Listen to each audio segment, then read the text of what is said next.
ശ്രീ ബൈജു കൊട്ടാരക്കര, പ്രശസ്തനായ എട്ടാം പ്രതി എന്ന് കോടതികൾ തന്നെ സൂചിപ്പിച്ചു പോയിട്ടുണ്ട്.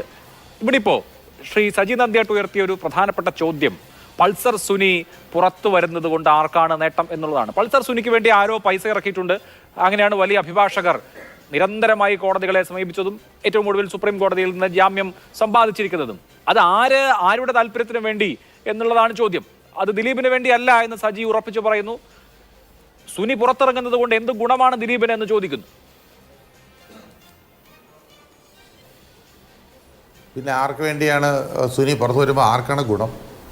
ഈ പറയുന്ന അഭിലാഷിനോ പ്രകാശ് ബാരയ്ക്കോ എനിക്കോ അല്ലെങ്കിൽ മറ്റുള്ള ആർക്കെങ്കിലും ആണോ ഈ പിന്നെ പൾസർ സുനി പുറത്തിറങ്ങുമ്പോഴുള്ള ഗുണം കിട്ടുന്നത്? ഈ സജി ചോദിച്ചതിനകത്ത് കുറേ പൊട്ടത്തരങ്ങൾ അയാളെടുത്ത് പറയും. അതിനകത്ത് സജി ആദ്യം ചോദിച്ചൊരു കാര്യമുണ്ട്. ചോദിക്കുമ്പോൾ ഈ തേങ്ങ എവിടെയാണെന്ന് ചോദിക്കുമ്പോൾ പറയും മത്തങ്ങ അപ്പുറത്തിരിപ്പണമെന്ന് പറയുന്നത് പോലെയാണ്. ഒരു പെട്ടിയോട്ട വന്നൊരു കാര്യം പറഞ്ഞു. അന്ന് ആ പെട്ടിയോട്ട വന്നത് പോലീസ് അന്വേഷിച്ചു. ആ പെട്ടിയോട്ടയ്ക്കകത്ത് പൾസർ സുനി ഇറങ്ങിപ്പോയത് ഒരു അഭിഭാഷകയുടെ വീട്ടിലേക്കാണെന്നുള്ള കാര്യം വന്ന് സ്ഥിരീകരിച്ചു. ആ അഭിഭാഷക എന്ന് പറയുന്നത് ദിലീപിൻ്റെ വക്കീലിൻ്റെ ഒരു ജൂനിയറായിട്ട് പിന്നെ വന്ന ഒരു അഭിഭാഷകയാണെന്ന് പിന്നെ സ്ഥിരീകരിച്ചു. ഈ കാര്യങ്ങളൊക്കെ നമ്മുടെ നാട്ടിൽ കണ്ടതാണ്. അപ്പോൾ ഈ പൾസർ സുനി ഇറങ്ങിയത് ഈ പണത്തിൻ്റെ സ്രോതസ് മാത്രം ആലോചിച്ചാൽ മതി. ഇത്രയും പണം ഇതാരാണ് കൊടുത്തത്? ഇത് കൊടുക്കുമ്പോൾ നേരത്തെ പ്രകാശ് ബാരെ പറഞ്ഞതുപോലെ കോടതി വരുമ്പോൾ പൾസർ സുനി ഇനിയും മൊഴി മാറ്റിയാൽ എന്തായിരിക്കും സംഭവിക്കുന്നത്? പൾസർ സുനി മൊഴി മാറ്റുക, ഞാൻ ആ കത്ത് അന്ന് അങ്ങനെ എഴുതിയിട്ടില്ല, അത് അബദ്ധത്തിൽ അവരെ പോലീസുകാരെ മാനിപ്പുലേറ്റ് ചെയ്തതാണ് എന്നോ മറ്റോ പറഞ്ഞാൽ എന്താണ് ആ കേസിൻ്റെ ഗതി? എന്താണ്? ദിലീപ് നല്ലവനാണ്, ദിലീപ് കുഴപ്പക്കാരനൊന്നും അല്ല എന്ന് പറഞ്ഞാൽ ദിലീപിൻ്റെ മുഖം രക്ഷിക്കാം. ഇതൊക്കെ എല്ലായിടത്തും നടക്കാൻ പോകുന്നത്. അല്ലാതെ പ്രവീണിന്റെ മുഖം രക്ഷിക്കാമെന്നോ അല്ലെങ്കിൽ കൂടെ കിടക്കുന്ന വാസുവിന്റെ മുഖം രക്ഷിക്കാമെന്ന് പറഞ്ഞാലൊന്നും ഈ നാട്ടിൽ വാർത്തയല്ല. അല്ല ശ്രീ ബൈജു കൊട്ടാരക്കര, അല്ലെങ്കിൽ അവർക്കാർക്കും അതുകൊണ്ട് ഗുണവും. ഈ കേസുമായി ബന്ധപ്പെട്ട സാക്ഷി വിസ്താരം അവസാനിച്ചതാണല്ലോ. ഒന്ന്, ഇനിയിപ്പോ പുറത്ത് വന്ന് ദിലീപ് മാന്യനാണ് എന്ന് പറയുക എന്നുള്ളതാണ് സാഹചര്യമെങ്കിൽ അതിനും ജാമ്യ വ്യവസ്ഥ അനുസരിച്ച് പറ്റാൻ സാധ്യതയില്ല.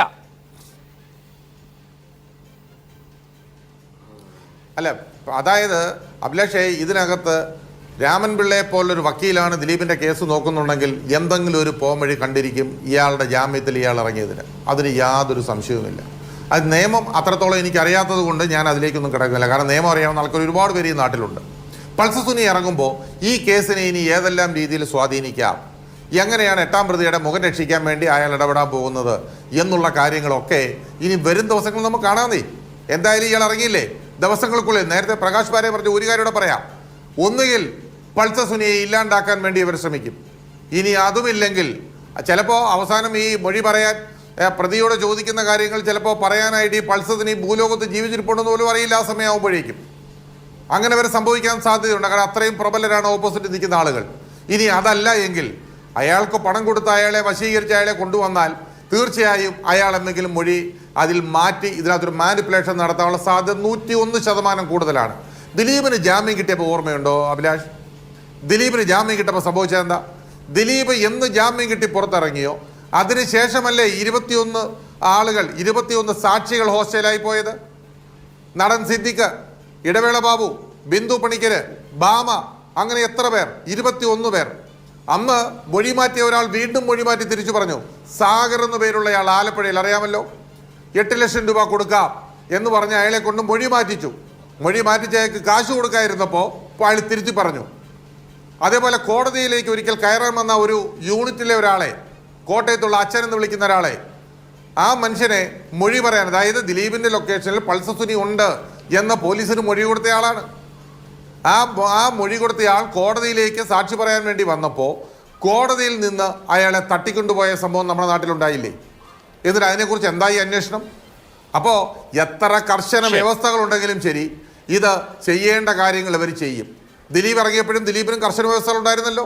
ആരെയും സ്വാധീനിക്കരുത്, ഈ കേസുമായി ബന്ധപ്പെട്ട ഒരു മനുഷ്യരോട് പോലും സംസാരിക്കുക പോലും ചെയ്യരുത്, ഇതൊക്കെയായിരുന്നല്ലോ വ്യവസ്ഥകൾ. എന്നിട്ട് എന്താണ് സംഭവിച്ചത്? സംഭവിക്കാനുള്ളതെല്ലാം സംഭവിച്ചു. ഹൈക്കോടതി ചോദിച്ചിട്ട് പോലും ഒരു ഫോൺ കൊടുത്തോ?